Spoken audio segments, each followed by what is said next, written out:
Apa lu semua tahu? Di lebih dari 600 chapter manga, termasuk DBS, baik di anime maupun movie, faktanya nggak pernah ada satu scene pun yang nunjukin Vegeta pernah ada di Kame House. Ya, sampai Dragon Ball saat ini, lu nggak akan pernah ngeliat ada Vegeta di Kame House. Dan lu semua tahu, walaupun dia ini arogan, tapi faktanya Vegeta pernah meminta maaf sebanyak 3 kali.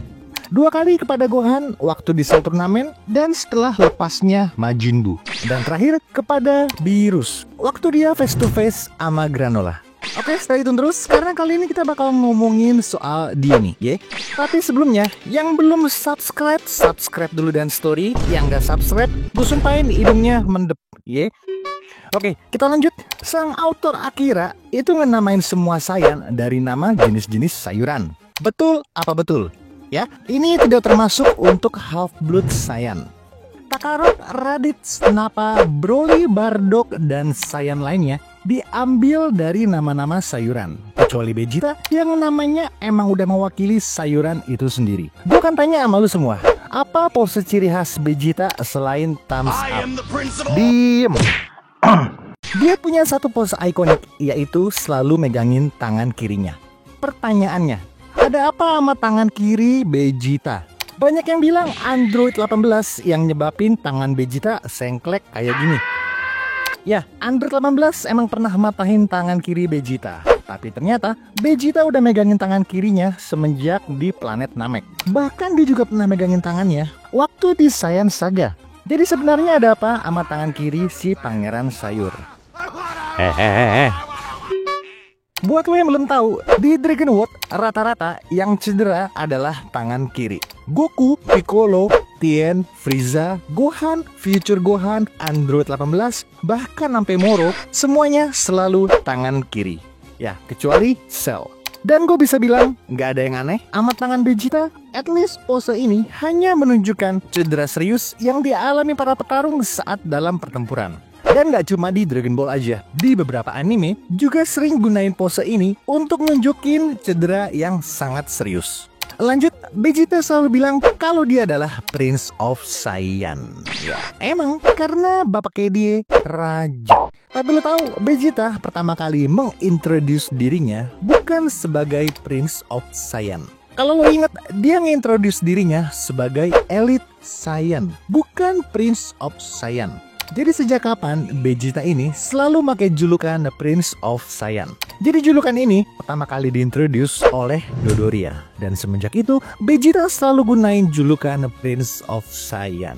Kalau kita kesampingin duplikat Vegeta sama Vegeta Junior, ada berapa Vegeta di Dragon Ball? Ternyata ada 4 karakter yang menggunakan nama Vegeta. Kedua Vegeta ini udah pernah diintroduce di Dragon Ball. Dan keduanya memiliki nama Vegeta. Tapi lo tahu, dalam monarki planet Vegeta, Vegeta yang ini adalah generasi keempat. Bokapnya dia generasi ketiga.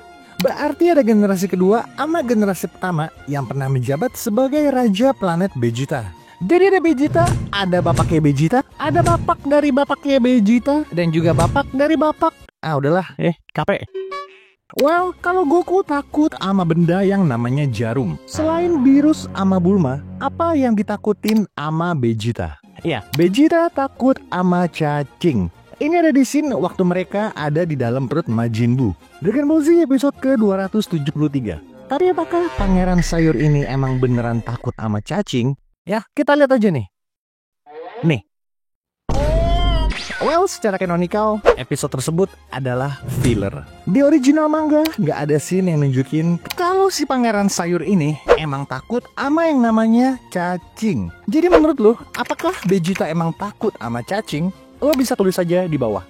Next, yang banyak diperdebatin, apakah Vegeta pernah manggil Goku secara langsung dengan nama buminya ketimbang Kakarot?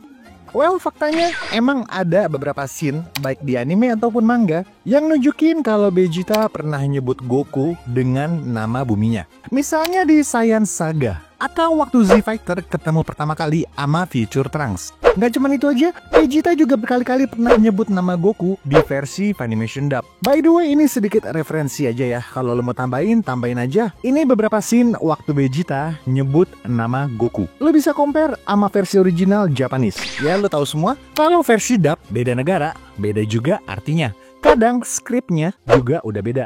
Kalau lo biasanya baca manga versi web, biasanya translationnya beda. Dan kebanyakan, Vegeta nyebut nama Goku itu cuma buat ngereferensi. Satu-satunya scene di mana lu bisa lihat Vegeta manggil Goku secara langsung pakai nama buminya. Cuma di DBS manga waktu di Zamasu Arc.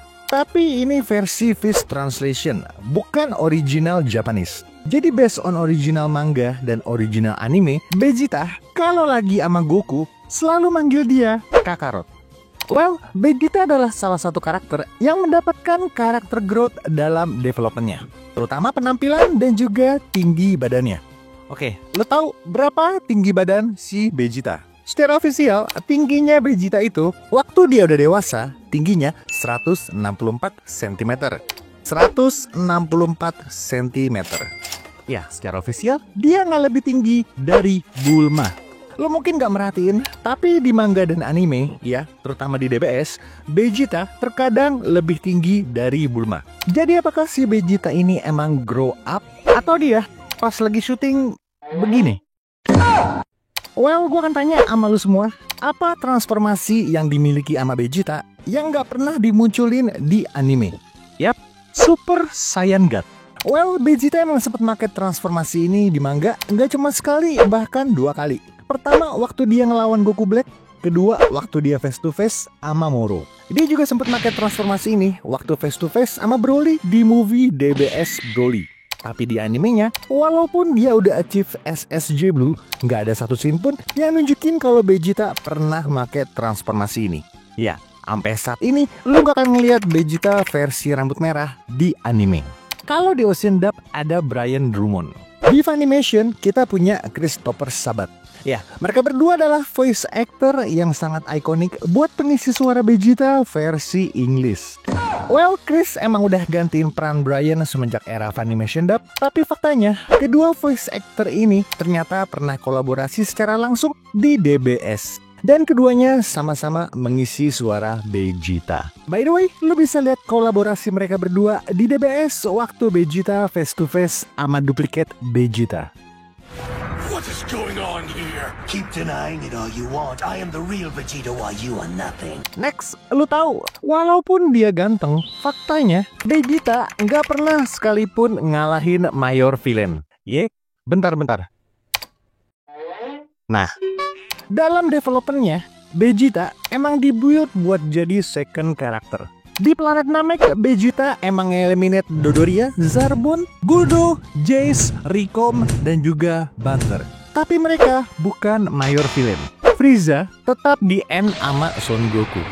Vegetanya kemana bang? Lagi bobo ya. Di Android Saga, Vegeta emang nge-eliminate Android 19. Tapi sayangnya, mereka bukan mayor villain. Gohan take the role. By the way, di sini katanya ada yang sempat mau pensiun dari berantem, tapi gue lupa siapa. Case-nya sama kayak di Busaga. Vegeta emang nge-eliminasi Pui-Pui, tapi yang dapat peran utamanya tetap Goku. Di ROF sama baik. Vegeta di sini emang udah nge-surpass Frieza, tapi ujung-ujungnya ya Goku. Iya, di Daima sampai DBS sekalipun, Vegeta gak pernah satu kali pun ngalahin mayor villain. Well, kalau ngomongin soal pasukan Ginyu, ternyata ada satu hal yang menarik. Faktanya, semua pasukan Ginyu dieliminasi oleh the one and only Vegeta. Guldo, Jace, Rikom, dan juga Butter, mereka berempat dieliminasi oleh Vegeta di planet Namek. Sementara Kapten Ginyu sendiri dieliminasi oleh Vegeta waktu dia berada di dalam tubuh Kagoma. Oke, like aja kalau lu suka. Jangan lupa subscribe ya. Gua nggak mau tahu besok harus 4.000. Oke? Well, see you next video.